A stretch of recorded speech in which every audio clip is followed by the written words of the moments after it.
Now obviously we're going to need some guitar pedals. That's the first thing we're going to start with. You may have more than this, you may have fewer than this.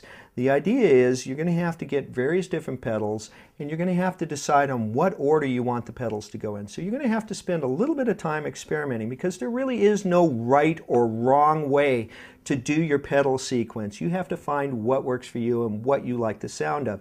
Various different things are optional, and there are some guidelines, but there are no firm, fast rules.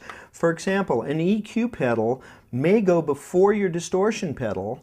It may come after the distortion pedal, and both of these systems, or both of these methods of setting up your board, will give you different sounds. If you put the EQ pedal before your dirt, you're sculpting the sound going into the distortion pedal. If you put it after your distortion pedal, you're shaping the tone of the overdriven sound as it's coming out. So there is no right or wrong. Experiment with both.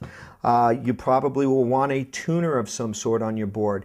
On my personal board, I have my tuner hooked up to an AB pedal so that I can switch it out of the loop. On this one, this particular Planet Waves tuner, it has a hardwire bypass, so it will actually bypass the signal going into the rest of the board. So we're going to start with this very first in our chain.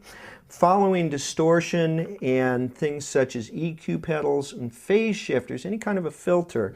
Filter pedals, let's go back to that. Filter pedals are usually going to be first in your pedal chain. Things such as a wah-wah pedal, an EQ pedal, a lot of times will be early on in the chain. Sometimes phase shifters, because it is a filter. Following your filter pedals, usually the next thing that will come along in your chain will be either a compression pedal or possibly your distortion pedals if you have distortion pedals. Sometimes fuzz pedals have to be the very first thing in your chain. Certain fuzz pedals don't interact well if they're not plugged straight into the guitar. So you're going to have to experiment with that.